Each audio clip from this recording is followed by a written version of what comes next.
The thing about doing these is you always publish yours, and you always spoil it. I always know what your top movies are before we discuss this. That is true.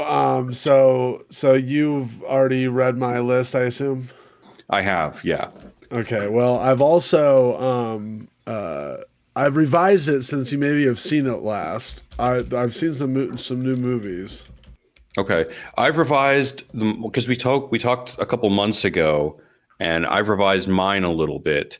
But more than that, like beyond just the top ones, I really, when it comes to 2024 movies, I probably have only seen 20, less than 20 2024 movies. So I kind of want to just open up the old letterboxd and go down the list and see what you think of uh, some of the ones that people are talking about. At least some of them I haven't seen. But yeah, how should we go about this? Yeah, I think that sounds like a good plan. I had a few things. Yeah. Let's do what you just said. Okay, well, let's do the countdown from the five, right? So, Yeah, the um, classic countdown from the five. but maybe we should do a warm up while people are still joining. Okay, as a All right. warm up, I'm just going to go through movies that I have seen this month that did not come out in 2024, just to see what you think of them. All right. Hold on. Um, Apparently, I'm quiet right now. I just saw a thing. okay. Let's see.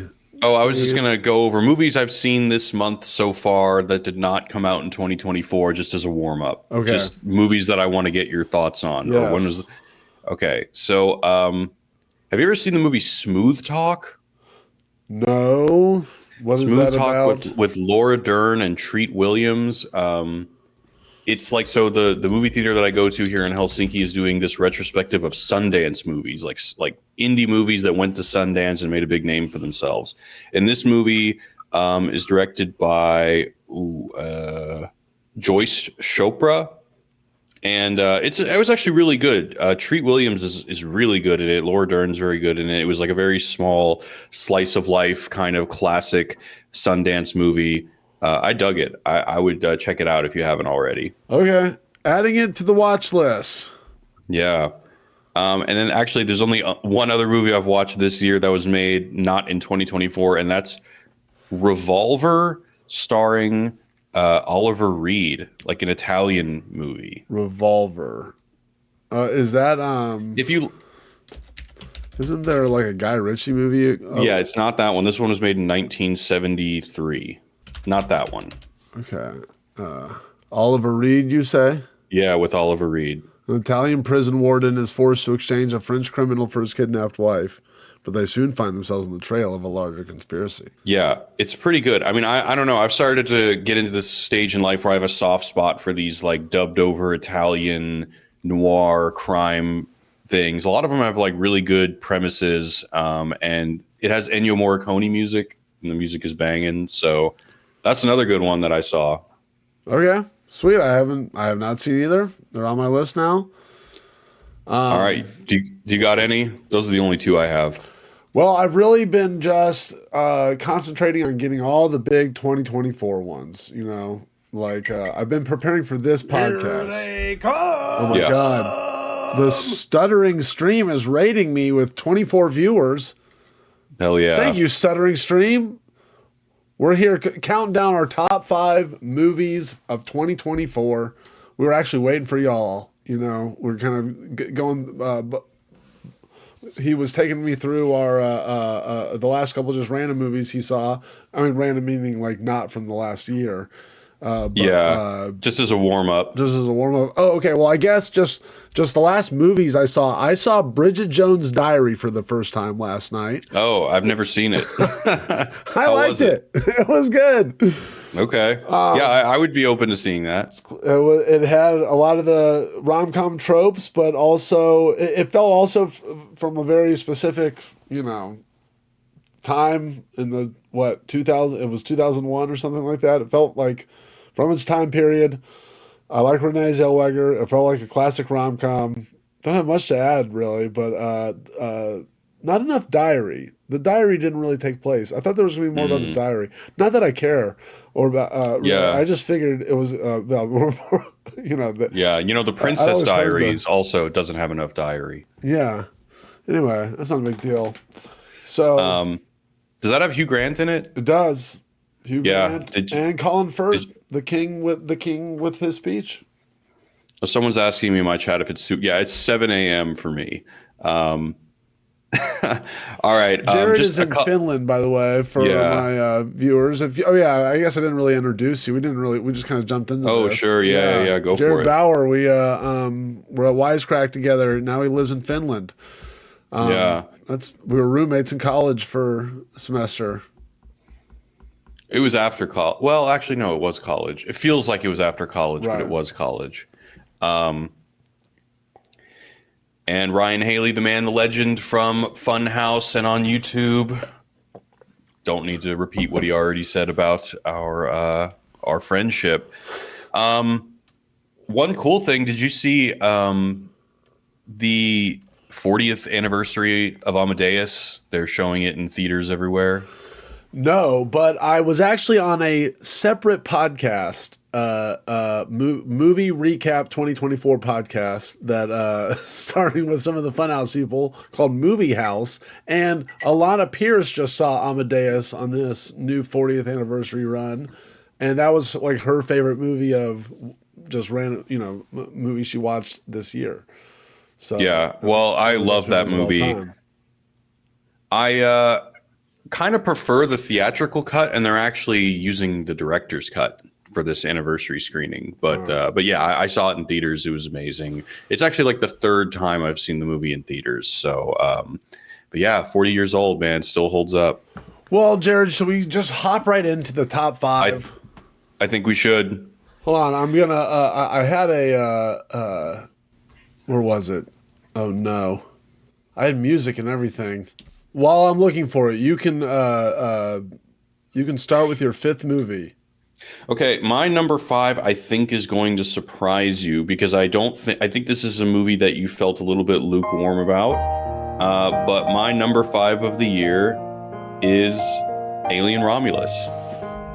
Lukewarm. I loved Alien Romulus. Oh, you did? Okay.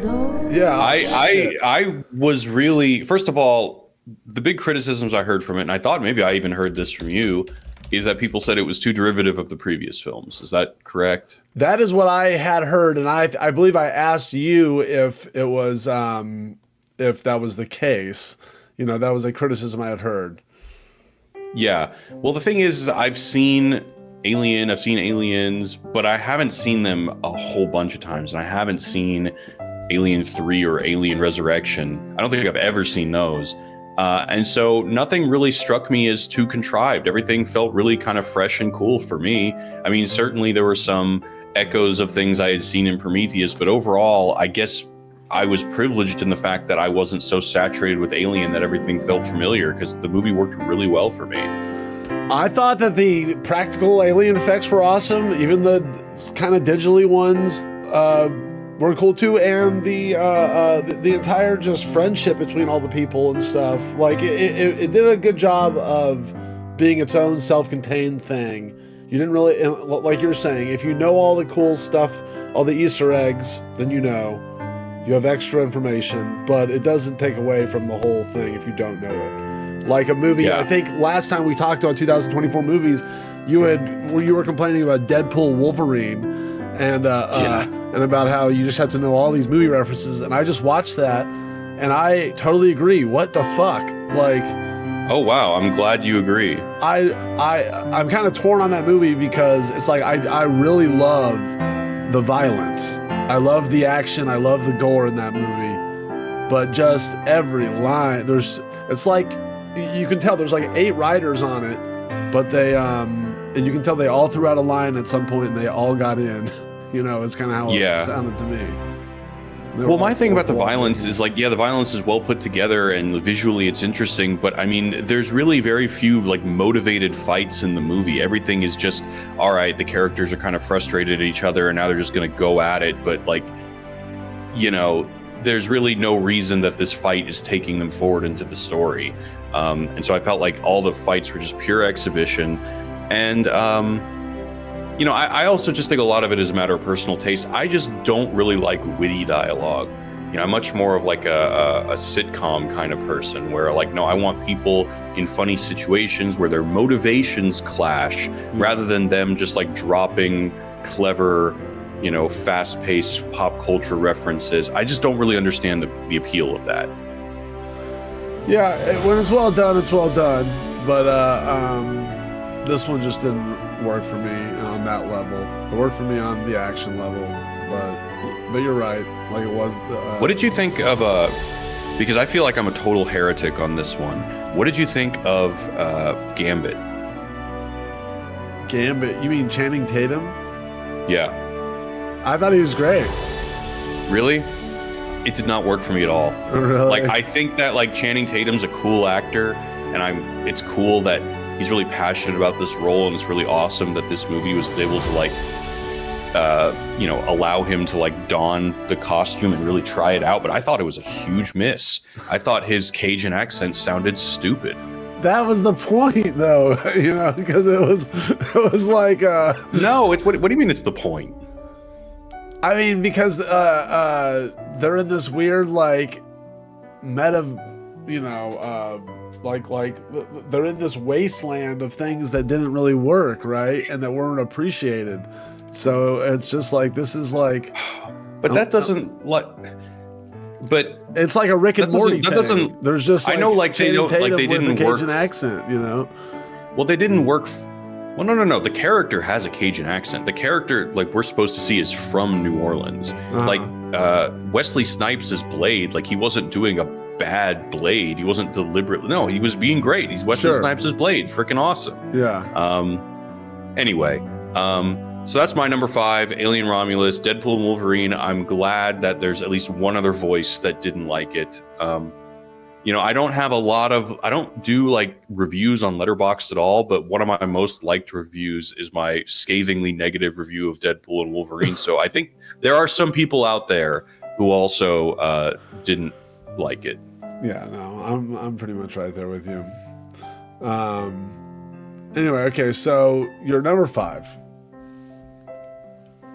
Well, my number 5. What's your number 5 now? Oh yeah, shit! You just went. I just went Alien Romulus. Alien Romulus, and just for I guess should I also tell you what where Alien Romulus fits on my yeah, sure thing? Alien Romulus was my 14th favorite movie of this year, and that is in the. Is that in the top tier or the second tier? It's in the second tier. It's in great movies. It's at the. It's three away from the top of great movies. Okay. I mean, that's fair. Yeah, I liked it a lot. Really good. So, but my number 5 was the film Challengers. I just saw that a couple days ago. I liked it a lot. Yeah, that was honestly gonna be maybe my number 5, but I ended up going with Alien Romulus. I saw it on an airplane, and I was just like, I had the biggest smile on my face, and that last tennis match. Like, if I was gonna break down like some of my favorite moments of any movies of the year, when Zendaya screams "Come on!" at the very end of the movie. The last shot, yeah. I was like, that was awesome. And then it ended. Yeah. Like, they totally got me. That was a cool part. And that whole last match was awesome. And I didn't think I was going to get into it. I don't like tennis. I really don't like playing tennis. I love ping pong. Played a lot of ping pong over New Year's Eve, actually. Yeah, I mean, that's kind of one of the magic of cinema for me, is it really kind of shows that the subject is arbitrary. I don't really care about tennis either, but if you show me just like good characters, good performance, a solid scenario that's, that has elements that interact with each other well, then I'm in.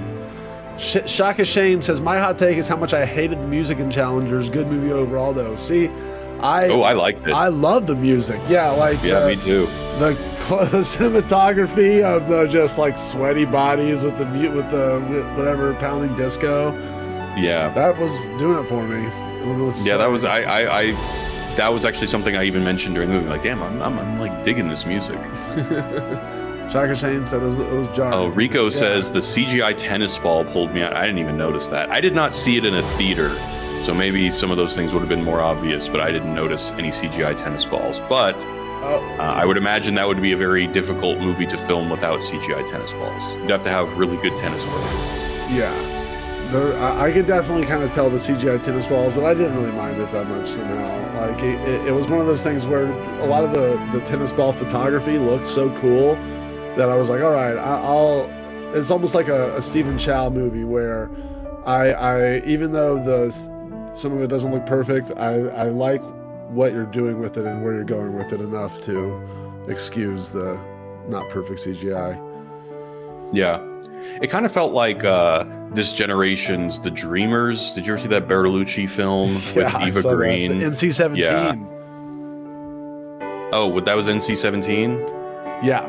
Okay. At the time, I remember because instead of like 17 movies come out wide release, and that was one of them. Okay, I didn't see it in theaters, but I guess maybe it was. But yeah, I mean, just kind of like the sexy love triangle movie, but replace cinema with tennis. Yeah. Totally. Yeah, good one. No, solid movie. No strong disagreements yet. All right, number 4 for you. Number 4 for me is Furiosa. Wow. All right, cool. Yeah. I mean, came out early. I've still only seen it once, but and there are just like the good parts of that movie are so good. Like some of those chase sequences, like I still will like every day think about some of those shots of there's like a guy on a bike who who pulls a parachute string and then the camera follows him up as he ascends on the parachute following the truck, and it's all real. Shit like that is just like, that's Jackie Chan level awesome. And so like things like that I really loved. I know that people have said, including myself, that like there are things in the movie that just look way too CGI, and it's definitely visually a step down from Fury Road, and I would agree with that. Although some people have said that it's not CGI, it's just like the lenses they were using. I don't really know what the reality is, but either way, I feel like visually in some parts, it was a disappointment.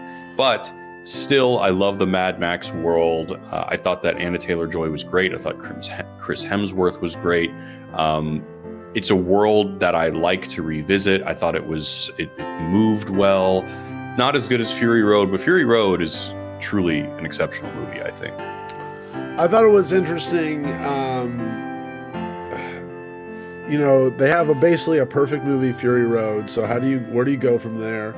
And they kind of did what the Raid did, where it's like if the Raid is just balls to the wall action, one big scene, and then the second movie it's like we're going to get into the whole lore and this whole family drama and stuff. Right, they make it much more complex. And stuff. And they go the opposite direction. It's way longer and whatever. To varying degrees of success. I definitely, prefer the first Raid. But in terms of this one, like the movie is the best whenever it is exactly like Fury Road, Yeah, I mean that's definitely true. But I mean, it's awesome. I think it's a good contrast or a good comparison you bring up with the Raid. But I guess my question is, like, with the Raid, I recognize that yes, Raid 2 is not as good as Raid 1, but I also don't think that Raid 2 would have succeeded at all if it was just a copy of Raid 1 structurally. And I still really, really, really like Raid 2. I really like Raid 2. I don't really know what other direction they could have taken to make it as good as Raid 1, but overall, like, I think the direction that Raid 2 took, and I'm not really willing to be as confident about Furiosa because I've seen Raid 2 so many times. I've only seen Furiosa once, but yeah, I mean, like, I'm kind of at a point in my life where, a good sequel, I'm just like grateful. I definitely am not expecting it to live up to the original.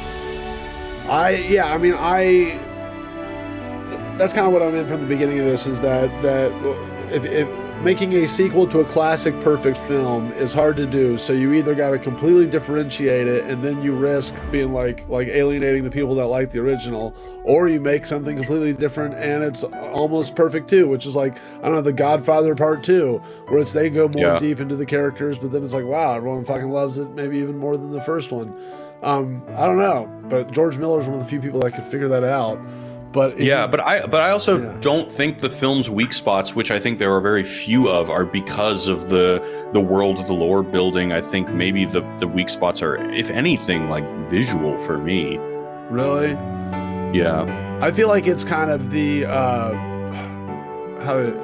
it's like the clunky nature of the timeline of it all, where it like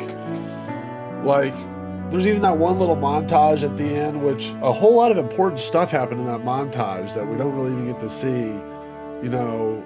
Oh yeah, I think you remember it better than I do. Fury Road is like such a tight from point A to point B story. Yeah. Whereas this was way more, to me, complex in a bad way. Like I'm fine with getting more background on the characters and where they came from to a degree. Although, you know, that's one choice that, you know, maybe didn't have to do that. But whatever. He made it, and I liked it. Yeah. And, hey, real quick, I'm just going to grab some water. Just give me 1 second. Yeah. I want to see, I would like to see a whole movie based on the Guitar Man. I know Jared can't hear me, but, it's like you kind of do and don't want to know where he came from, but I'd watch that movie at least. Okay. Would you watch now to your number on the Guitar Man? I'm sorry, say again? Would you watch a movie completely based on the Guitar Man from Mad Max, from Fury Road? No. No. What is? Okay. Oh, it's like a short film or something? No, I was just a hypothetical. You know, the guy with the. Oh, would I watch the torch one? Yeah, the torch guitar. Yeah. I mean, if George Miller made it, probably. Okay, fair enough. I mean, if you asked me, would you watch a whole show based on Saul Goodman for Breaking Bad? I'd be skeptical, but you know, if the right talent is behind it, right, it's probably going to be awesome. Okay, so are we down to our next one? Yeah. So now 4 for you. 4 for me. So no, wait. No, yeah. 4 for you. I had Furiosa as number 9 for me. Okay, so that's higher than Romulus. Okay, cool. Yeah, I had it higher than Romulus. But yeah, it didn't crack my top 5. I wanted it to be my number 1 this year, but it's okay. Mm-hmm. George Miller. My number 4 is Emilia Perez. So I just watched that last night, and I watched it because it was on your list. Now, what are your thoughts? Did I disappoint you? Well, I really didn't know what I was going in for, and I appreciated that it was a wild swing. And sometimes it worked for me, but more often than not, it did not work for me. There honestly, for the first third of the movie, there was some like megalopolis moments where I was just like, oof, like just cringing hard. This is like seriously stupid. And you know, like there are some good performances. Some parts work well. I mean, in Joker 2 fashion, every time a song came, I was like, oh my God, please get me out of here. You know, and I don't really hate all musicals. There are some musicals I really like. This is not one of them. Also, I think that like parts of the movie, just the second act is kind of a train wreck where there's like huge swaths of there's like a 30-minute part of the movie where doesn't seem to be any problems. Like, you know, she comes back, she's with her kids. Nobody's really suspecting her alternate identity. She starts this like nonprofit. Things are going well. There's really no sense of like, okay, where is this going? Like, is there some kind of impending threat? I mean, we can assume there is just because it's a dangerous place, a dangerous situation, a dangerous person, but there's really no evidence of it. And then like at some point, you know, like when we kind of transition to the second half of the second act, it just takes this sharp turn, but there's like a solid 30 minutes where I'm just like, where is this going? I feel like the film kind of structurally is a bit of a mess, and the music just at least doesn't work for me. So overall, I gave it 2 stars. Wow. Out of 5. Out of 5? Yeah. 2 out of 5. So 4 out of 10? Well, for me, at least on Letterboxd, these are my Letterboxd ratings. 1 is a hate, 2 is didn't like, 3 is like, 4 is really like, 5 is love. So I just didn't like it. You know, this has been such a strange movie that because me and your mutual friend Adam. Adam Morgan. I saw it on Instagram also that he was really enthusiastic about it, and well, that was another reason why it jumped to the top of my watch list. Well, yeah, he's the one that told me to watch it and was like, Ryan, you'll really like this movie. And I'm like, and I went in not knowing anything. You know what I mean? Just the only thing I knew was that it was on John Waters' top 10 list of the year. You know, is that I remember just scrolling past it, but I didn't know anything about it.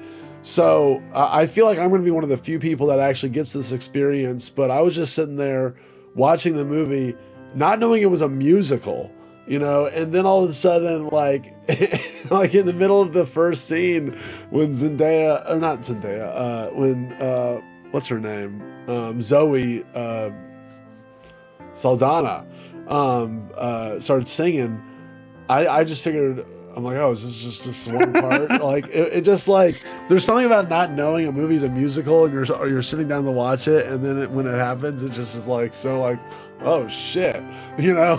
And then, but they're singing, you know, it's not a normal musical either. They're singing about real shit, but also in this so over the top way that, yeah, like, there was just something about how over the top it was that really worked for me. And so at the end, by the end of it, yeah, I agree. There were some songs that did not need to be there, and some of it doesn't work. But by the end, I was like, I really respect this, the swing for this movie. And then everyone, it has been very polarizing. The people that I've told to see this movie, and they're just like, so many people are very much just like, yeah, no, I did not like that. And I'm like, okay.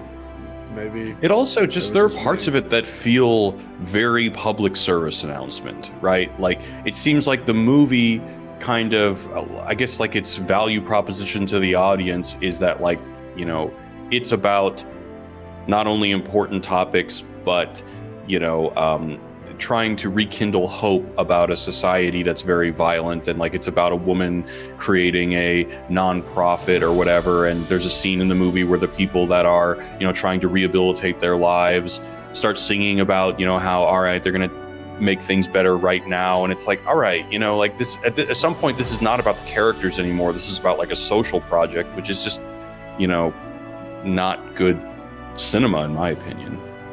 Well, it was her giving back, you know, like, from all the people that whose lives they destroyed during the, you know, the whole. Well, it's specifically like cartel. the song. You know, there's like a song where like all the people's faces are against a black, and they're saying like, "I'm gonna do better, I'm gonna do better," or whatever, or it's like, "My time is now." It just, I felt like I was watching a public service announcement. Yeah, I mean, that was part of it. This is so high on your list. I mean, you know, you say that you like it because of the wild swings, but where is Megalopolis on your list? Well, that's the thing. This didn't give me. This was like if Megalopolis succeeded on some level. If you had told me Francis Ford Coppola had made Emilia Perez, I would go, wow. You know, like, damn, dude. Still got it. Like, okay. It's weird. It's crazy. Like. I don't know, like I can appreciate, it's charming to me more than it is like, do I think it's like a great, you know, cinematic social statement? Probably not. But it's like a fun, blockbustery, musical, weird social movie that I appreciated. I don't know. Okay. I mean, there's definitely like some of the choreography is very cool. Some of the shots are very cool. The performances are good. Yeah. You know, there's definitely good stuff in there. It was like a Frank Capra musical movie about Mexico. You know, with like a weird. Emilia Perez goes to Mexico City. All right, so now my number 3. Yeah, you're number 3. My number 3 is Dune 2.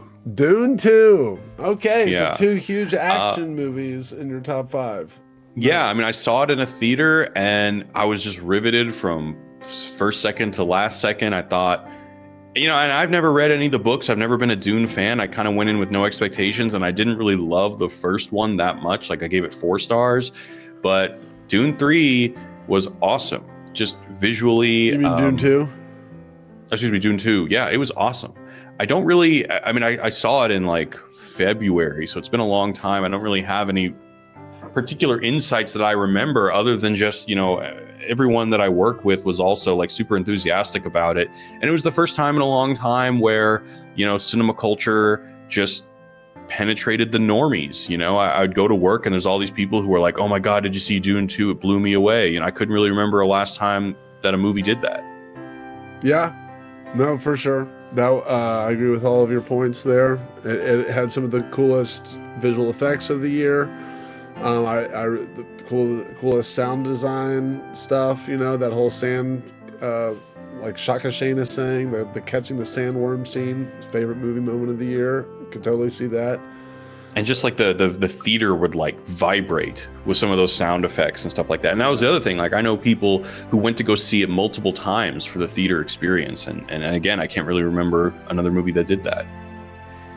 Other than Hundreds of Beavers, which we'll get to later. Yeah. Did you see it multiple times in theaters? No, I saw it one time in theater. Yours? Yeah. But yeah, no, Dune 2 is a great pick. I have that as my number 10 favorite film of the year. You know what I also saw in theaters this year was the David Lynch Dune. Have you seen that? I mean, I've seen it on video, but I've never seen it in theaters. I mean, I feel like that's a movie you have to be glued to in a movie theater, because if you can pause that movie and you're gonna, man, it's bad. I was honestly expecting it to be better than it was. Had you never seen it before? No, I had never seen it before. I saw it for the first time. Well, it's incomprehensible. It's incomprehensible. Some of the dialogue is horrendous. There are plot points that move way too quickly. I mean, it is like, I think that movie is shorter than either Dune of Denny's Dune 1 or Dune 2, and it's like the plot of both of them. It's some of the visuals are cool. My wife is she really loves practical effects, so she actually preferred it to the new ones. Yeah. But the script was just, the way the movie moved was rough. It was rough. I honestly felt bad. You hear all these stories about it being like the worst time of David Lynch's life, and it was just the low point for him personally and his career, and I could feel it. It was just seemingly embarrassing. Yeah, and if you don't know out there, the studio took control of the movie, right, and then basically recut it to make it 2.5 hours or whatever, but it doesn't make sense. It literally doesn't make sense without it, because there's characters that just show up and you don't know what happened and whatever. And then there's like, I mean, I guess it's a difficult challenge, but there's that at the beginning of the movie, there's like a computer that gives you like a little backstory tutorial, basically, that sets you up for the movie. I mean, it's rough. And back to Dune 2 for a second, I was really surprised, or I didn't expect it to be so funny. Like, all the religion stuff made our theater laugh a lot, Oh, just like the mainly the Javier Bardem character, and just him reacting to all the prophecy stuff. You know what I'm talking Lisan about? al-Gaib. Yeah. Yeah, I mean, it's iconic now. Right. So that was great. And Zendaya once again, like that end shot of her in this movie, I loved. Like, I like her whole arc and character in the movie too.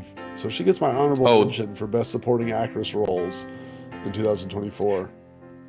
I feel like we talked about this last time, but you know how like sometimes in movies there's like too many celebrities and it kind of takes you out of the movie. Sure. For me, it was when like Paul is getting visions of his unborn sister, and it's Anna Taylor-Joy, and she has one shot in the movie, and it's just like her kind of revealing her face.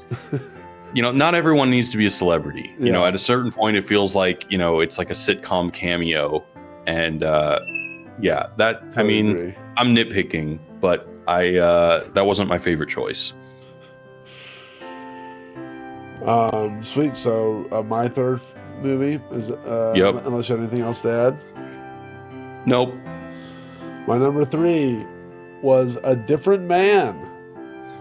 I saw that 2 or 3 nights ago. And what'd you think? I liked it, but I felt that the movie was unique tonally, but ultimately I don't really know where that tone led me. And I kind of feel like, I didn't love it. Like it wouldn't really? It's probably like maybe it's at the low end of my top 10. Oh damn. Okay, shit. I thought you were gonna like that one. Yeah, I don't know.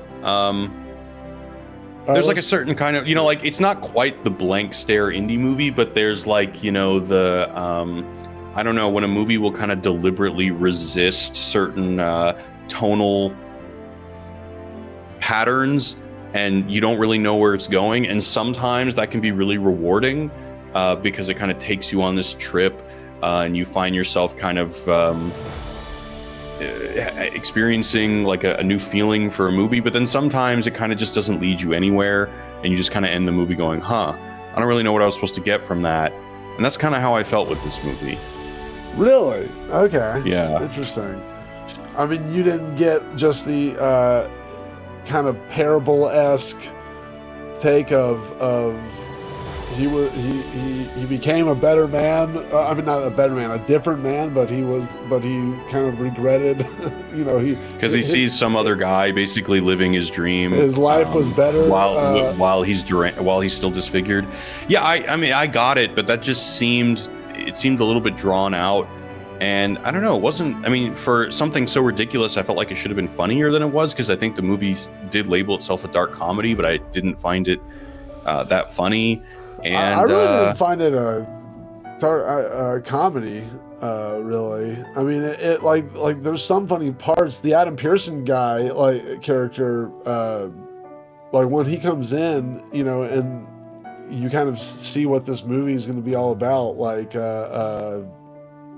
that's, some of that was pretty funny, but like for the most part, I feel like it's kind of just a weird drama. Well, I mean, I just, in terms of the way that the movie lists itself, I think it's drama, comedy. But I mean, I think it's supposed to be ridiculous that this guy, who's horribly disfigured, it totally screws up his life, all of a sudden gets a new shot at a normal life and then ends up desiring his old life. Someone basically steals his old. I mean, that's funny to me. I don't think it was dramatized in the funniest way. I don't know. I mean, the movie has a lot going for it, but I just got bored.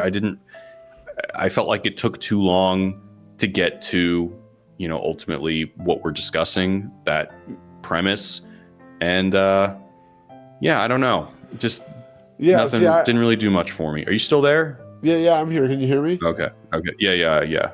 Yeah, to me, the premise that they were going for worked.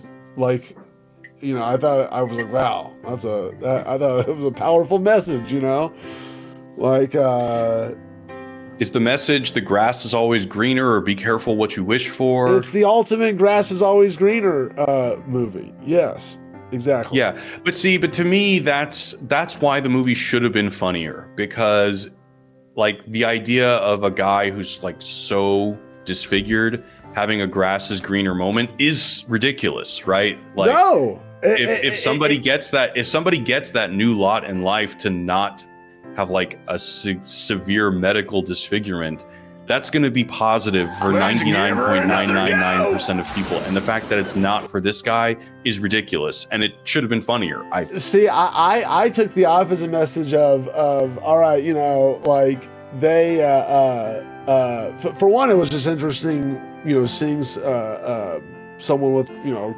that facial disfigurement like portrayed in a movie that way, or just at all, you know. And then, but then for that to be the basis of the film, that like them specifically having the grass is always greener moment, I think that makes it more powerful. Where it's just kind of like, if you are taking it for face value, that that wow, all right, even, you know, like this guy is someone who not that many people can imagine, you know, like you are who you are, and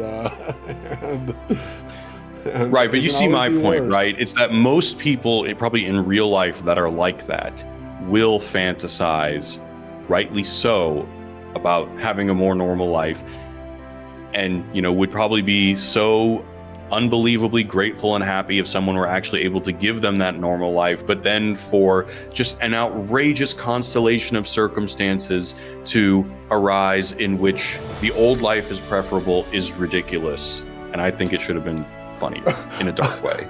I think it is kind of funny if like, but it just isn't. It's not portrayed obviously in the movie. But I mean, I still, I do, I know what you mean. You know. Yeah. All right. I got like 20 more minutes, so move on to number 2. All right. What you got? All right. This is gonna surprise you. Number 2 for me is The Substance. All right. Well, hell yeah. Which means it's not number 1. Okay, I'm excited. Because last time we talked, it was number 1. Yeah, you got to let me guess what. So real quick, someone who works on the channel with me wanted me to ask you. He says his name is Julio, and he says that he feels like he's the only one who, when he's watching the movie, saw themes of maternity, and he wanted to get your thoughts on it. He can't be here for the stream. Maternity? Yeah, I guess, I mean, I'm maybe reading into it, but like that there was some hints of like the other self being a daughter figure. I'm assuming that's what he means.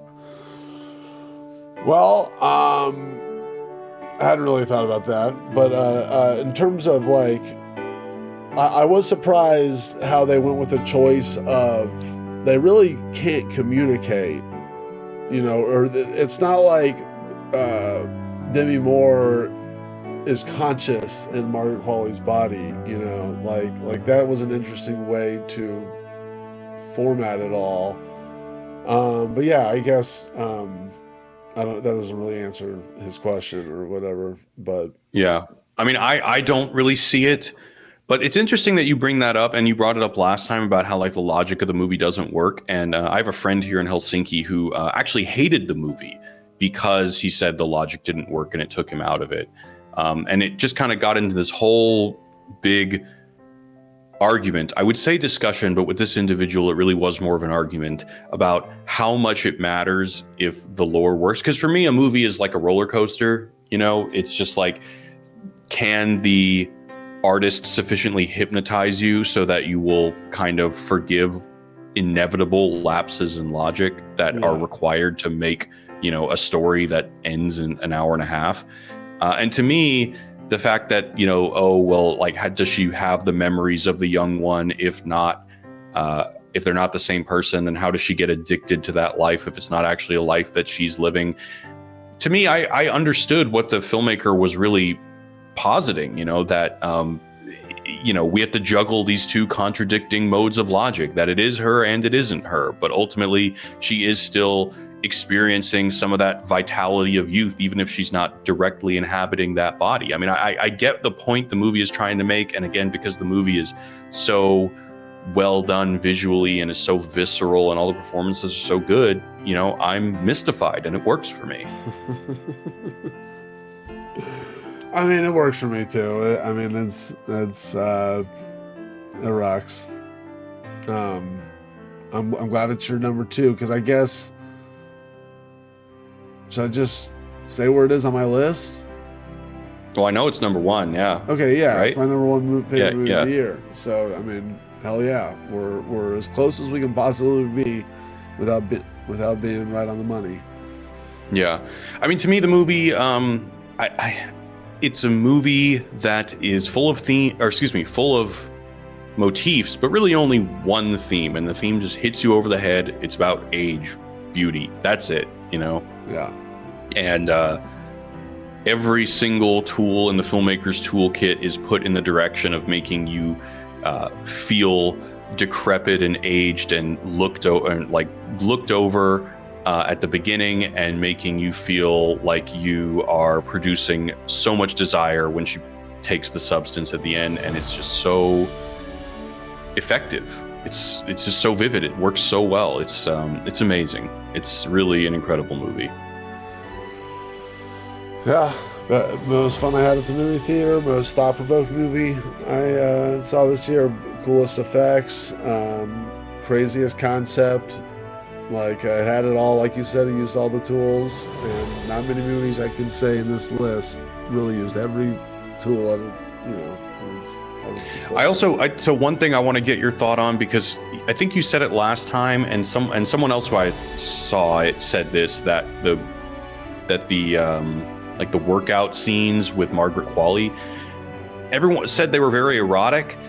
I think that they're actually, like, I know this is going to seem like a kind of a ridiculous contrast to make, but I think that they're like very fleshy but not erotic. Like, you know, there's this motif in the movie with like meat. She's like cooking meat. You see these like close-ups of the chicken, and she's like pulling the chicken leg out of the chicken, and it's just like emphasizing, like, you know, just like this chicken is meat, we are meat. And when I watch those scenes, I don't really feel I mean, obviously Margaret Qualley and all the people in that scene are very beautiful, but to me, it's just you know, there are like things where you can see kind of, I don't know what you call, like these like spider veins or something. Like, you could see some of that. Like, they don't make up that over. You can see like some of the kind of, you know, not completely smooth imperfections on her body. Cause I think the point is not, I mean, the point is sexy, but not to turn people on. It's just about, like, we are meat. People are obsessed with meat. It's just flesh. Yeah. It's just flesh. Long live the it's just maybe flesh. Not it's just flesh, but it's flesh. I can see that. Yeah, I mean, it is definitely supposed to be, you know, it's a workout video. It's in the context of a workout video. So like and I guess workout videos are not necessarily supposed to be like turn you on, but they it's gyrating butts for long periods of time. Yeah. So I see what you mean. It's flesh and gyrating butts. My point, is the motif, flesh. Yeah. Not really a theme. Anyway, sexy so happenstance. We did your number one. What's your number two? My number two was Hundreds of Beavers. But didn't that come out in 2023? I go by the when it was had a limited release in America, not the like full on. I think it like came out at a single festival, but this was the release. This year was the release. Okay. Know? But you're right. You know, I feel like we've talked about it already. So, you know, I did have other little honorable mentions before we go. We should definitely save a little bit of time for just jumping around the list as opposed to just our. Yeah, I can probably stay a little bit longer than 10, maybe like 10, 15 or something. Oh, okay. But I still haven't gotten to my number one, but talk more about Hundreds of Beavers. Well, it was the most inspiring movie of the year. It was that's definitely true. Yeah. One man's just mission to make this movie, made it exist in the world, and it is batshit insane, unlike anything you'll ever see. And the final act just blew me away. Like, and all the callbacks and how dense just all the jokes were. You know, it's a different kind of filmmaking because it's silent, and that already is a big feat. But, you know, if I have any complaint, it's like, it's a little slow in a couple parts, and you might feel like you're going to lose the attention because you know it's a silent movie for like an hour and 40 minutes. But if you stick with it, then it pays off. It's awesome. Yeah, I mean, that last act is amazing. In fact, like that's the third act that you should teach at all film schools, to teach people about third acts, because it just keeps on escalating and escalating, and just when you think you're about to hit the climax, nope, it keeps going. Yeah. Oh no. It's such a ride. I felt like that third act, I mean, was, it took me a little bit of a while in the first act to really on board with the film. And so the first act, I wasn't charmed immediately. And but by the end, I mean, there was just so much going for it. And it's an amazing accomplishment. I really hope that guy, I'm sure he will have a very, very bright future. I hope so too. Now, what the fuck is your number one favorite movie this year? All right, my number one movie of the year is... Wait. Let me guess. Okay. Is it The Brutalist? No, I haven't seen that yet. Okay, I saw it. Then hold on. I mean, I just know you kind of like architecture and stuff. Is it Casa, Bonita, Amora? No, I have seen that, and that's cool, but no. Okay. All right. What is it? It's Anora. Anora. All right. Sean Baker. Fuck yeah. Yeah. Dude, he's the real deal. That movie I saw it twice. The first time, I probably didn't like it as much as The Substance, but then I saw it a second time, and I realized, like, wow, this movie is even better than I initially thought. And, it's funny. It's so different than The Substance, whereas The Substance is like pure cinema, where it's just purely visual storytelling, where it's more like the way that a shot is framed that tells the story. Whereas in this, it's just, raw, organic, verite performances. But I also think that, there is a fair amount of kind of thematic substance, so to say, that's communicated in certain shots. And sure. I think it's just so well done. I think that one of the best use of character foils in a movie that I've seen in a long time is between the character Vanya, who's like the rich Russian kid, and then the character Igor, who's the like the poor Russian kind of like muscle guy that follows them around, that she ends up kind of with at the end. There are some like dialogue moments that I think just say so much without having to actually say anything. Like there's that moment where she's about to get on the plane towards the end, and he says, "I want to thank you for making my last trip to America so fun." And he thinks he's being so magnanimous, but what he's really revealing is that she's nothing more than an accessory to his enjoyment, even though they got married. Right. I any movie that really kind of has a theme of class that's done in a really clever way, I think is going to resonate with me. And I thought this was masterful. I thought it was so good, and all the performances are so good, and it's just hilarious. Just like belly laughs throughout when you're just like seeing these like complete nincompoops just stumbling over each other, trying to keep this crazy girl subdued and trying to find this guy. It's so rich. There's just so many things you can say. Dude, yeah, I fucking loved it. It was great. I think it's probably my favorite Sean Baker movie of the lot. But my only complaint is, could have been a little shorter. They run. I felt that during the first viewing too. Yeah, they definitely run around looking for her for a long time. Yeah, No, I felt that too. And then but not the second time.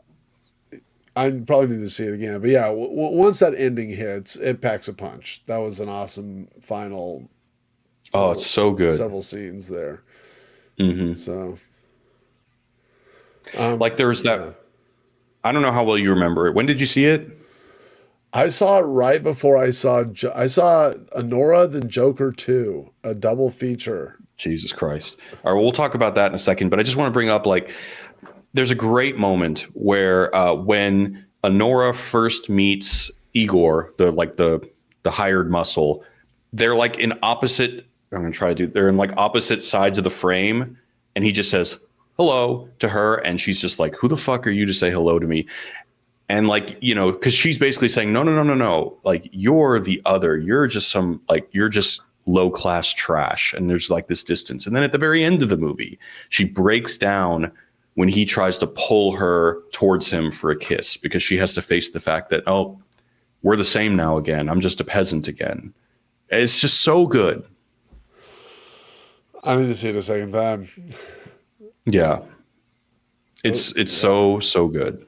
there's a lot going on in that movie. Did you like Red Rocket? I actually didn't see that one. You should watch that and let me know what you think. I that's definitely my least favorite of them. Yeah, They're I think that's why I haven't seen it. it's got stuff. It's cool though. I don't know. It's Someone in my chat says, any expectations for James Gunn's Superman? Do you have any quick thoughts on that? Yeah, I'm really excited for the James Gunn Superman. James Gunn, every time he makes a movie, I'm just like even though I kind of didn't like Volume 2 Guardians or whatever, and but every time there's still he knows how to do it. There's awesome shots, cool sequences and stuff. I wish he wasn't making. I wish he didn't make. I wish he would make anything but another superhero movie. But Superman, if I had to pick one, Superman would be the one I'd want him to do. You know, and that trailer looked cool, and I like dogs. Oh, I love dogs. But yeah, I don't know. I don't really have very strong thoughts about it. I don't have any connection to the character Superman. I feel like most Superman movies that have come out since I've been alive have been disappointing. I don't really expect anything. I don't expect this to be an exception to that. And I didn't really like Guardians of the Galaxy, like any of them. I wasn't really charmed by it. So I think I'm just not the right audience for it. I love the score. Yeah. Okay, so I saw on your list that Joker 2 was your least favorite movie of the year that you stayed awake for. Is that right? Yes, that is correct. So last time we talked, you hadn't seen it yet. So tell me, did it, after everything you had heard? Okay, well, for one, as you'll notice, my last category is just meh movies. It's not I Right. didn't like these movies. Usually I have an I didn't like these movies. Like there's nothing redeeming about it. And I would say I'd say basically every movie, there was some stuff I liked in it. Even Joker 2 was, there was like, I liked like the when he's going around the insane asylum, or not insane asylum, I guess prison or whatever, but like the first song inside there was cool and stuff. There was some stuff I was like, okay, maybe I can get into this. I was really trying. I was desperately trying. But that movie really, and like years past, my complaints, it lost me because of how long it is. If that movie had been an hour and a half, like I feel like Joker 1 was not that long. But like if or maybe it was. I'm just completely misremembering it. But I like Joker 1. But because Joker 2 was so long, it got so tedious that by the end of it, I was just like, I cannot wait for this to be over. And maybe it wasn't, maybe I was biased and I set it up for failure because we did see Anora right before it, another 2 hour and 20 minute long art film, which was awesome. That certainly didn't help it. So that I can't really hold that against Joker 2 though, but man, it made it even worse. And I was so happy when Yeah. it ended. Fuck that movie. I mean, good for you that you can even do double features. I haven't even tried in years, but I And can it also, imagine that, yeah, Joker 2 is the second movie after anything would be rough. and real quick, because I want to hear what your thoughts too. But yeah, like it definitely seemed like it was made out of like spite, or where it hates, it hated the first one basically, because it's like talk about a movie like that had a successful first movie and then tries to do kind of the complete opposite. I mean, obviously they made this one a musical, so that's already different, but it just definitely, I don't know, it just didn't seem like Todd Phillips was trying to make you have fun during the movie, but maybe, I don't know. It was a musical. Yeah, I made a video about it, so I don't really want to. Yeah. I mean, I think there's a difference between. And I don't think this is what you're trying to say. Like, I don't think you're trying to say that he made a deliberately bad movie. I think maybe he tried to make something that was challenging, and he wanted to challenge the audience to kind of resist the way they interpreted the first one. But I don't think that means he wanted to make it bad. I think that he thought that he would be celebrated for creating something that is challenging. And I think he probably thought that the first one was, in a sense, a challenging movie. And I think that, there's challenging people, and then there's giving them what they know they don't want. And I think he did the second one. Yeah, not wanting them to have fun is strong. I don't think he went out of his way to make a bad movie. I just think that it was kind of like it was like a troll movie where it's just like, all right, it's kind of trying to do the Deadpool thing where it's like a fuck you movie, but make See, it fun. I don't buy that. Like, I just don't buy that anybody risks their professional.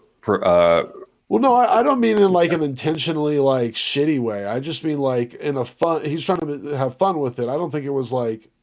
It's like The Last Jedi, where the filmmaker thinks that they can show the audience something they didn't know they wanted by resisting their expectations, but they end up just showing them something they know they don't want. That's it to me. Yeah, we're basically kind of saying the same thing because I'm not, Like, I just don't think like I think that the Tarantino take is completely stupid, where he says that like, oh, the point is that Todd Phillips is the Joker and he's making a movie that's like deliberately like resists any attempt to enjoy or find meaning in it. Like, that I think is stupid. Yeah, I don't believe that either. But but him, you know, yeah. Never mind. I don't Yeah, really I have mean, that many strong feelings about the Joker too. I really hated every second for the most part that I was watching it. yeah. But I don't think he went out of his way to make it bad. I just think, like you said, he's trying to make it different, but in a really weird way, and it didn't work at all. Agreed. All right, gonna go through some of the other movies of the year just real quick. The First Omen I thought was not good. Did you see that? No, I did not watch that. Not good. The Wild Robot I thought was okay. Did you see that? Didn't see that either. Wow. No. Conclave, pretty good. Did you see that? I did see that. I have that on where is that on my list? It's my 21st favorite movie. It was in the great. It was at the bottom of the greats. Like Okay. I gave it 3.5, which is between like and really like. Maybe great is maybe it should be a little lower than where it is. I thought like it's almost like a fun B movie about the Pope. Yeah. Ooh, another one that was contending for my number 5 was Heretic. Did you see that? I did. I kind of had mixed feelings on it. Like there was parts I liked about it, but I didn't like completely love. I didn't think it like really went anywhere that much, and it was kind of a little pointless. And Hugh Grant's character was cool, but I'll probably never think about it again. So, but it's not. Yeah, I mean, thematically, I don't think it really delivered. I don't think the end was that good. Like, spoiler, when she talks about control, I thought that was just kind of a weak, like, I mean, in a film that is basically about me, Hugh Grant was just so good. Like, he just made the whole movie. Yeah, Hugh Grant was fucking awesome. And it was really, I definitely thought a lot about Heretic while I was watching Bridget Jones' Diary last night. Yeah. Did you see The Devil's Bath? I've never even heard of that. It's like an Austrian movie. It's just a horror. Never mind. It's not that good. Max 16. No, see that? Didn't watch that one either. I kind of don't really. That's Ty West, right? Yeah. Really if you don't like the other ones, you're not going to like this one. It's all right. I liked it. Okay. Blink Twice. Did you see that? No. Wow. Not that good. Really? It's all right. I gave it 2.5. Did you see the Netflix movie It's What's Inside? Yeah. What did you think of that one? I gave it 2.5, which is like so-so. I actually don't think I put it on this list. I kind of forgot about it. It's so like really interesting concept. Kind of, I think, bit off a lot more than it could chew. Like, but it was. I appreciated the attempt. You know, I love body switching movies. Yeah, as a subject. Definitely, high concept. It was an all right execution. Have you seen Oddity? I went through I tried to go through all the horror movies in 2024. No, I did not watch Oddity. but Pretty good. I heard great things. Yeah, I gave it 3 stars. Pretty good. What about Mads, the one-shot French horror movie? No. No, I didn't like it. I can't believe I saw 59 movies this year, and I haven't seen like 10 of the last ones you just said in a row. It's okay. I'm sure there's many you saw that I didn't.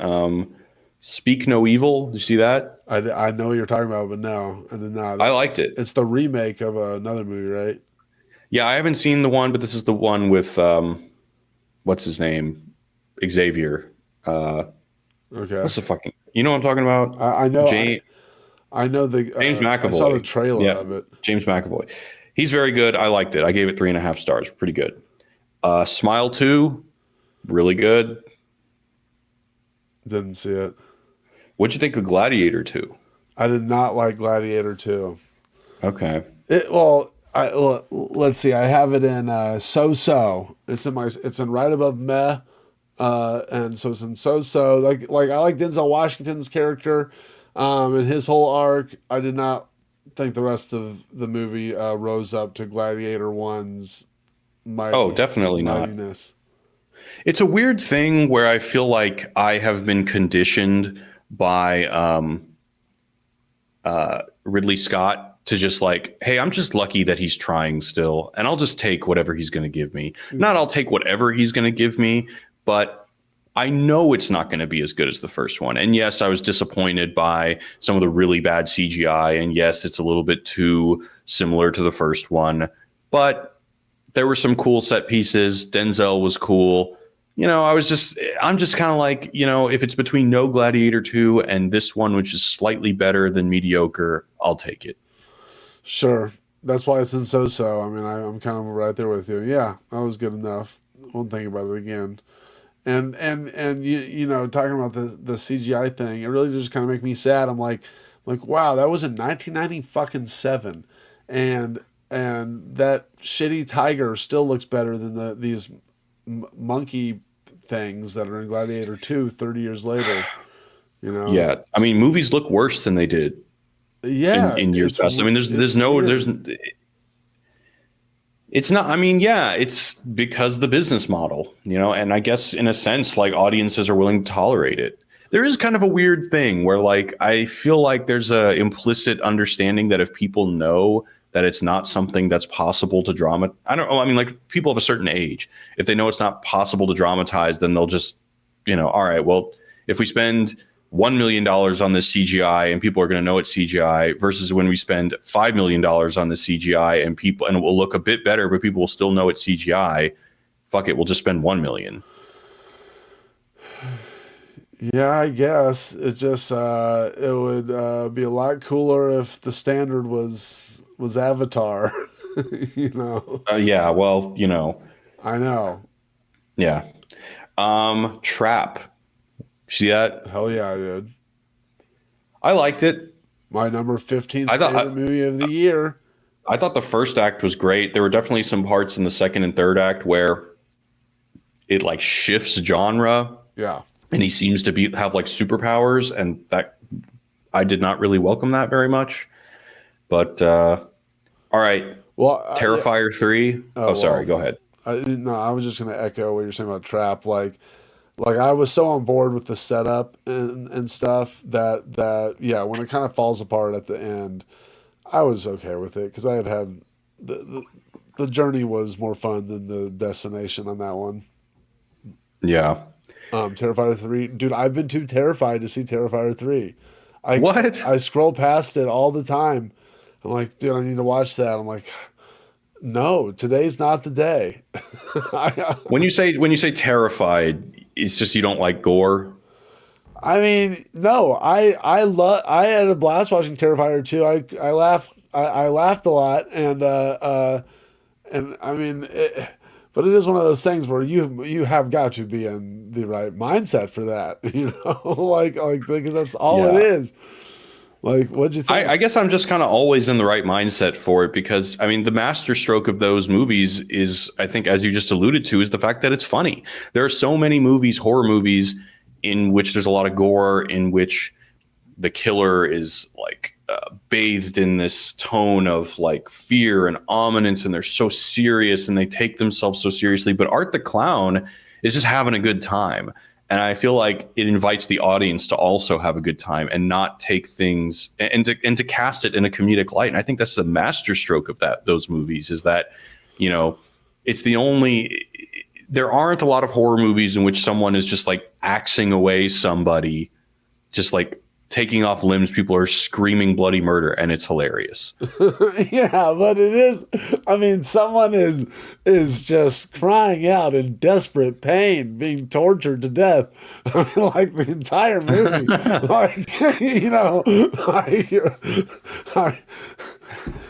yeah. Well, there's no getting around that. But I mean, you know, yeah.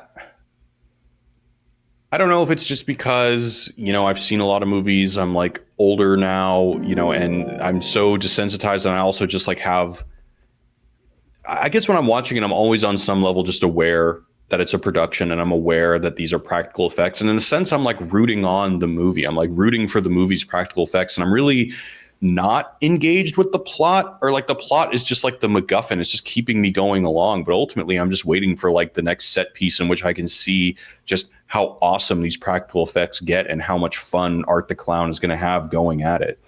I mean, trust me, the Terrifier 2 fucked me up, and I had so much fun watching it and stuff. But it was like by the end of it, I was just like, you know, I thought I ran a marathon. Like I was just like, that was a lot. Well, that movie is too long, definitely. All right, I got a couple more minutes. We didn't talk about Megalopolis last time. Yeah, you saw it. I totally did. I saw it in New York City. And I mean, what the fuck was that? Did you see it in a theater where somebody read Lawrence Fishburne's narration lines? No, I didn't. No, okay. It was baked into the audio, unfortunately. Yeah, I mean, me too.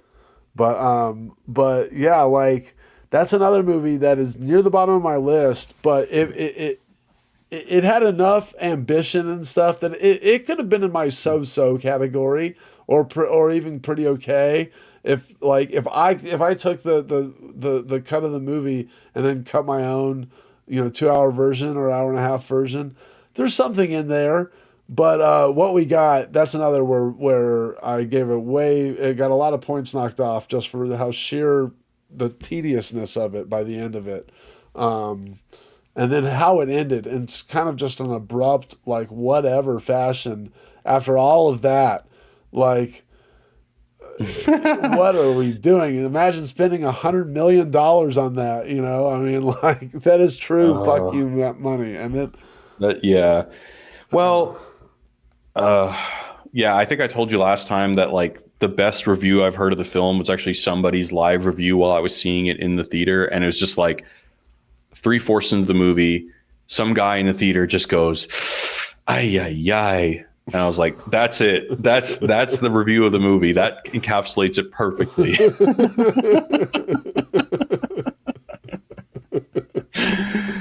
Dude, I mean, there were just parts of the movie where like so many parts of the movie where I just am beside myself. I'm just like, I can't believe how stupid this is. Yeah. Yeah. Yeah. It was next level stupidity. All right. Just a couple more. Beetlejuice. Did you see that? I did. It was my number 29. It's in pretty darn good. Liked it. Pretty darn good. Not yeah, some awesome set pieces. Awesome set pieces. I mean, you know, they came back, and that movie's silly enough to where the sequel, you know, just lots of gags after gags after gags. So yeah, what'd you think? Yeah, I mean, that's how I felt. I mean, I felt that the set pieces are pretty much the only thing I remember, really the only thing that was amazing. That's pretty much it. I think maybe some of these we already talked about. Did you see Longlegs? I did see Longlegs. I liked it more than I thought I was going to be honest. Okay, But I didn't like it. I just thought it didn't work, like tonally. it's all over the place, but for just a fun little twisty mystery horror movie, like and with a weird Nick Cage performance, I had nothing to complain about at the end. I had it I mean, Not too high up on my list, but still, where is it here? Fucking 27 at the top of pretty darn good. okay. Anything else you want to go over? I know you got to leave here, but I thought there was a lot of good documentaries this year between Casa, Bonita, Amora, hanging out with Trey Parker and them. Yeah, definitely. Look Into My Eyes is not actually is this documentary where you get to watch like psychics sessions. It was at once fascinating and infuriating, but Okay, I hadn't heard of that. and then Zeph as of the Oh, Story of yeah. Die Antwoord. Did you watch that? I haven't. I just kind of like burned out on Die Antwoord, and like I'm curious, but even though I was once like a huge fan, I Yeah. just I burned out on it, and now I just kind of don't care. Well, you should watch it because it did. I thought about you a lot during it because you were one of the big Die Antwoord fans in my life when they were coming out. But So can you give me like the elevator pitch? Does it reveal that they were performance artists? Does it reveal people who kind of went nuts, or was it all real? dude, the whole thing is like them. They're seemingly their normal selves, which is not how they are at all. And he's like very quiet, just kind of sitting there being like, so yeah, I saw Yolandi and like he's just this very subdued dude, and he's just a family guy. Oh, so then it is like Ninja is performance art. 100%, and they go Okay, over yeah. all of it, and they talk about the origins and everything. Right. Okay. Like it was cool. Anyway, couple things. Did you see Juror number 2? Clint Eastwood's. No, I haven't. Is it good? I liked it. I really like this Netflix movie Carry On it's a TSA movie, action movie. Yeah, I've heard good things, but I have not seen it. It was cool. Did you see Strange Darling? I did. I really liked the way that the story is structured. There were some parts of it, especially when like the woman is like kind of waxing poetic about how lonely she is, that didn't work for me. But overall, yeah, it's a really good script. Yes. And I really like that actor. What's that guy's name? Josh something? I don't know. Don't know, but yeah, The guy in Dinner from Dinner in America. yeah, right. But yeah, if I was gonna, I really like the structure of that movie. Like screenplay wise, I would give it to, if I'm making the nominations, I go like Rebel Ridge, A Different Man, Juror number 2, maybe Strange Darling. Then did you ever see Saturday Night? No, I didn't. It was way better than I thought it was going to be. I mean, I'm a big SNL head, but yeah. So you got to see that one. I think we've talked about most everything. You should check out The Invisible Raptor sometime. It's about an invisible raptor. Kyle Gallner. That's it. I don't know why I said Josh. There we go. Did you see Hot Frosty, sir? Hot Frosty. No. Hot Frosty. It's about a snowman. It's like a Lifetime movie about a woman and a snowman falling in love. It's on Netflix. Wow. No. You should take the Hot Frosty challenge sometime. It's not good. I repeat, Okay. and it's not good, but it's something stupid to turn on so that you can say that you saw Hot Frosty. She puts a magical scarf around this snowman, and then he comes to life and is hot. Okay. Sounds like a winner. Oh my God. OMG WTF, Greg. Thank you for gifting the 5 subs. Give us a movie that you liked. I know, I think Jared's about to come off here in a second. Appreciate you. I guess the only other movie, did you see Reagan, Jared? No, I haven't seen it. Okay. I saw that you didn't like it. No, I really didn't like it. It was like a movie that was. Is it just like a super like hagiography? Like, yeah, but that wasn't really why I didn't like it. I didn't like it. Like, it felt like a movie you would like a cheap movie for 7th grade history classes or something. well, that's how I felt about Steven Spielberg's Lincoln. Really, because that actually Except was expensive. Except that was expensive. Lincoln at least had one of those like plots where it's like about a specific contained area of time. This was like two guys. This is John Voight in a Russian like prison cell or something, telling this or in this spy bunker, narrating every single moment of Ronald Reagan's life, and so that got it all. I don't know. It just it you could make a cooler Reagan movie. And it was Okay. bad. Okay. Well, cool, brother. I should probably start heading out.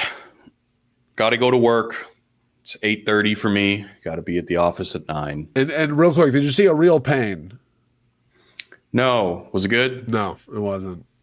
You know, I hear all these good things about it, but every time I see the trailer, I'm like, I don't think I'm gonna like this. It seems like really mumblecore-y, very I don't know, schmaltzy. Yeah, yeah, it's basically all those things, and it didn't really lead to anywhere, which is the biggest crime. But anyway, dude, thanks for stopping by. It's been fun talking. Hell yeah, man. Appreciate you. Good year for movies. I would say maybe this year is even better than last year. I mean, last year, my very clear number one was Dream Scenario. It wasn't even close, but at least with this year, the top two contenders, The Substance and Anora, like that was a difficult choice for me. Dude, I think that this year was a super solid year for movies. And another thing I was thinking about whenever I was going down all this list, like there's so many awesome movies that came out that have their own like completely unique looks and feels that are different. You know, like The Substance, hundreds of beavers for fuck's sake. You know, A Different Man kind of feels like it's something. Challengers has its own cool style. Apprentice is like all 70s-ish looking. You know, like Rebel Ridge is a solid streaming looking movie. Anora has got the cinema verite. Like everything's kind of cool and different. Yeah, I agree. And then I think there's also been some really cool Cinderella stories. Like I love the success of the Terrifier movies and how that's kind of been catapulted into like a kind of a household terror figure. And it's basically just, one guy in a small production company just doing it himself because he's a visual effects artist. Like that's really, really inspiring. The fact that The Substance was such a success for Mubi is also super inspiring because, Mubi is just like this streaming platform that's a complete black sheep that's trying to, make a profit trying to stream avant-garde cinema. Yeah. And all of a sudden they take a step into distribution and they just fucking home run. Like, that's awesome. It's a really inspiring year for movies. Amen. Let's hear it for 2025. What's the movie you're looking forward to most in 2025? I thought you've never asked, Jared. Oh my God, I got a little list I made right here just for that very question. And the answers, well, shit, where is it? Okay, whatever. I think I can remember off the top of my head. It's Mickey 17, Bong Joon-ho. Sure. It's Yargos's Begonia. Okay. A remake of Save the Green Planet. It's oh wow. Paul Thomas Anderson's $100 million Pynchon adaptation with Leonardo DiCaprio. I hope it's better than his last Pynchon adaptation. You mean too, for fuck's sake. But it's $100 million. They're not going to let him blow $100 million, Megan Ellison will let him burn $50 million of. And somebody let him shoot the master on 70 millimeter for no reason. So I don't know. I think he gets away with burning money. Okay, well, those are the big ones. And then, of course, Avatar 3. Okay. Well, I think all of those are probably very high on my list too. But the number one for me is Nathan Fielder's directorial debut starring Emma Stone. Oh, shit. Because I think, about chess, I don't know right? About chess. I think Nathan Fielder has the potential to be, I think the sky's the limit with how brilliant that guy potentially is. I thought that The Curse, I know we talked about this before and I don't think you finished it, but I thought that was the best piece of television I've seen in decades, except for the last episode, which I hated. But what? Yeah, I thought it was incredible. Well, wait a minute. Because I have seen it now, all of it, and okay. the last episode is like one of the things that makes me love it the most. It's a love it or hate it thing. Unfortunately, Yeah, I it was on really the is. other end. Yeah, interesting. I mean, I probably you probably like most of the series more than I do. I love that last episode just as a piece. Um, It's a piece for sure. Yeah, but I don't know if you're a fan of Nathan For You, but man, it still holds up. Like it's still so funny. I'm a huge fan of Nathan for You. Yeah, Yeah, totally. yeah. I mean, I have to rewatch it like once every other year because it's just so good. So I'm hoping for Nathan Fielder to become at least the next Woody Allen, at most the next Kubrick. I can see it. He's got the chops and that chest. Yeah. And if it's what like I hope it's kind of like how I hope they just go hardcore.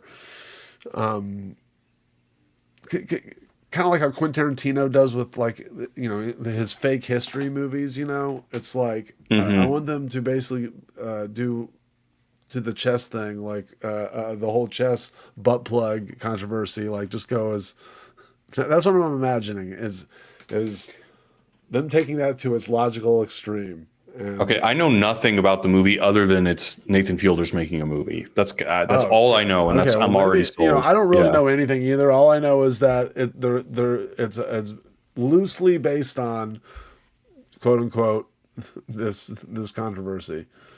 Yeah. I hope I didn't say too much. No, no. All right, brother. Are you gonna still stream or are you gonna end the stream? I'm probably gonna still stream for a little bit. Okay. Well, then I am going to log off and end my stream. I don't know if you're just streaming. No, it'll be fine. All right. Thanks, brother. Have a good new year. Good 2025. Talk to you soon. And the last thing we didn't mention is Passion of the Christ 2 coming out on April 18th. I still haven't seen the first one. What? So I'll have You to didn't catch see it up. with I know. Your mom didn't take you with their entire church? No, dude, I'm Jewish. Okay, well, that explains that then. Yeah. All right, dude. All right, man. I'll see you Take it later. easy. Peace. Bye-bye.